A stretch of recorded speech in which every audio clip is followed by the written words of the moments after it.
Hey there everybody, and welcome to the channel. I'm your host, the Puborama, and in today's video, we are talking all about the bunker.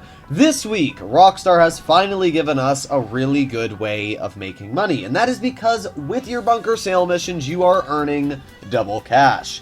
And it gets even better. Excess weapons parts are also going to be giving you double cash. So as you can see right now, I have to drive a very simple 3 miles. And in those 3 miles, I will net $100,000. This is super easy. It's faster than a payphone hit. It's faster than really any other way of making fast money. And you can do this once every 48 minutes. If you pair this with the exporting mixed goods inside of your office building, you can earn $150,000 every 48 minutes for about 5 minutes of work, which is kind of crazy. So we're going to head over to that location, and you're going to see that 100 buckaroonies added into our account.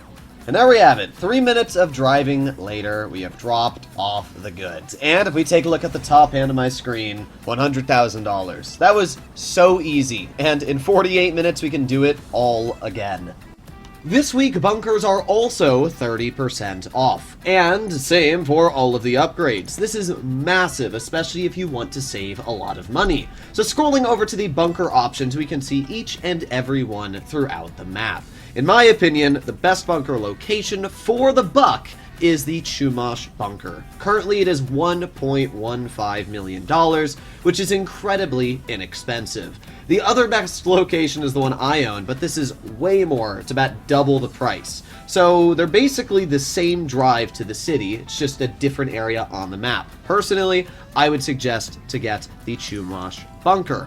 Personal quarters is not necessary, but if you do want to fast travel to the bunker when doing your sale missions, this is definitely something that you can get, and it's pretty cheap, only at $185,000. Shooting range, you don't need it. Gun locker, you most definitely do not need, and transportation is also a useless upgrade. It's cheap, but you're still literally never going to use it. It's faster just to run around. So in terms of the bunker itself, all you need to do is purchase the $1 million building, and you're going to be done. But that's not it. You obviously need to upgrade your equipment and your staff as well. So heading all the way over to the main page on your bunker, you'll see a computer here, and that is where you are able to purchase all the upgrades. So let's hop onto this computer very quickly. You'll notice all the way down at the bottom you have buy upgrades. You have the equipment upgrade and the staff upgrade.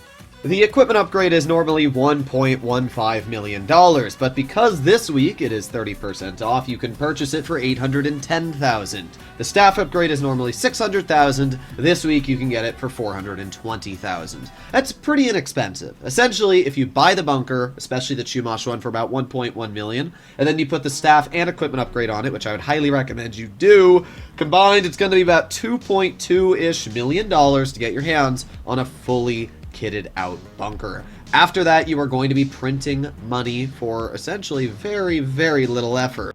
There's only 2 things left to talk about when it comes to the bunker, and that is assigning your staff to manufacturing, research, and your sale missions. First of all, you should always assign your staff to manufacturing. The major reason why is it's actually more cost efficient to make money with the bunker and then simply just skip the research missions than it is to assign them to both. So usually what I'll do is I'll assign my staff to research for probably about 5 minutes, and then once a teeny bit of my research progress bar has gone up, I will then purchase the upgrade. It's way faster than just waiting forever and obviously spending money so that you can finish the research. So just leave them on manufacturing. It's way easier and it's going to make you more money in the long run. Now we arrive to the final thing, which is making money. We can see currently that my bunker is about half full, and it's going to sell for $1,029,000. My personal advice is to only sell your bunker for about half of the total value. The reason why is because it is going to affect how many vehicles you get for your sale mission. For example, I have to enter 2 delivery vehicles. I'm not sure what they are, could be insurgents. Nope, they are the buggies, and this is a great example why. The dune buggies are by far the worst vehicle to get. They take forever, the missions are painful, and they waste so much time. Because of this, if you get 3 or even 4, it's almost impossible to do 3, let alone 4. So my advice is to always make sure that you sell when there's only about half your product or less, because if it's anything more than that, there's just no way you're going to be able to do the sale mission alone. So right now, we are driving down the road. This person behind us, not too much of a worry. If he does start shooting at us, we'll keep an eye on him. We got some sticky bombs, but I'm not worried about it. He doesn't even see where we are anymore, so no issues there. You'll notice I also went on Ghost Organization. The major reason why isn't because I'm worried this guy's going to try and kill me or something. It's mainly down to the fact I don't want people to see that my bunker product is on the map when they're near it. So we're going to go do these sale missions in a public lobby, and we're going to see how much money we're actually able to make. As I always say, if you have the ability to sell in a public lobby, I would recommend to do so. Especially on Xbox, so I've heard the modder problem has gotten fixed quite a bit due to the recent ban wave. Hopefully, it has made the game more enjoyable for some of you. For me, there's still a lot of modders on PC. Just the other day, I did a sale mission on my new Rags to Riches account, and I had a lot of modders in that lobby alone. But for the most part, it seems like modders try not to mess with people as much as they did before, mainly down to the fact I think they get banned when they do. I could be wrong, don't really know, but I haven't had too many issues with modders lately, where in the past it's been quite irritating. So we're rolling up on our first destination here. We have to do 10 drop-offs in total, and you can start to see how if there's 4 vehicles, there's just no way this is possible, because of the fact that each one of these we have to do 5 drop-offs for. And we're already about 2 minutes down, and we're just about to do the first drop-off. So that means if we were to do all 4 vehicles, we would be down half of our time just getting into the city. So that's why, again, only sell when it's about $500,000 or less on your product if it's double money, and half of that if it's not double money. Been about 5 minutes and we've done our first delivery vehicle. Now we have to make our way all the way back to the second one and do the sale missions once again, which is obviously quite annoying. I'm using the Akula because I'm off the radar. It means that if anybody tries to go towards my product, I can easily pull out the missiles and hopefully deal with them very, very quickly. I would have used the Raiju, but I think it's easier just to pull out a vehicle like the Akula. It's a lot, more mobile for the landing and everything like that. There actually is a player near me, but it looks like they're inside of the prison, and yes, indeed they are. Okay, well, I'm not going to worry about that. We're gonna land. Holy crap. The Akula is the most awkward helicopter to fly because of how much it turns when you're going slow. Either way, let's land the Akula. And there you go. Like a glove.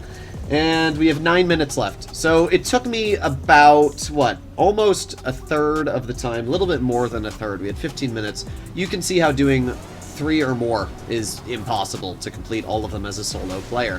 And I also did these missions pretty dang fast. If you were doing these a little bit slower and you didn't know the routes already, there's just no way you could complete it. So what I'm thinking is, yeah, it looks like all the deliveries are exactly the same, so I'm just gonna head back over to the locations. Finally, we have made it to our first drop-off with 7 minutes left to go. There you have it, nice. Okay, let's head over to the next one.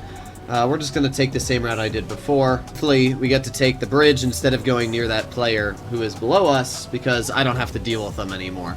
We also have another person below us as well, who is in passive mode, so not really a threat, but taking this bridge saves me so much hassle, because it's literally covered from anybody anywhere in the city. With 2 minutes and 30 seconds left on the clock, we have finally made it to our final drop-off. I'm sorry, I just don't think it's possible to even do 3 buggies. We barely made it on time with 2.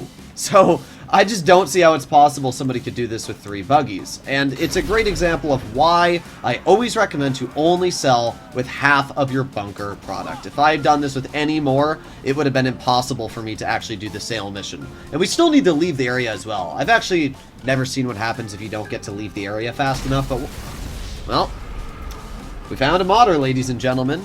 We did indeed find a modder. Question Granny. Well, it doesn't really matter because we are done with the delivery. Of course, I have to wait, so I guess we'll go to our Kosatka and spawn in a Sparrow, and then we'll get in the Sparrow and leave. Yeah, okay. Gush and Granny is not killing us this time. We're completely fine. And we just got to keep flying away. $1.5 million. So originally we were going to make $1 million, but because we're in a lobby with over 21 people, we got $500,000 of a cash bonus. We can see there's 27 people in the lobby. So that was just a massive double round. We were able to make a huge chunk of money. And not only that, but with the same amount of effort that it would have taken to earn 1 million. So really not much of a worry. I mean, it almost could have been a worry if Gushin Granny killed me any sooner there, but it wasn't. I do play on PC, so it's about as bad as it'll get when I play, bro. Fentanyl abuse, that's who was in our lobby. What are these names? Either way, hopefully you enjoyed today's video, and let me know if you learned a thing. And I would highly recommend to take advantage of the bunker this week. As I always say, do not sell past half your product. If you do, you at least can't blame me if you're not able to finish the sale mission. I'll see you all in the next one. Bye-bye.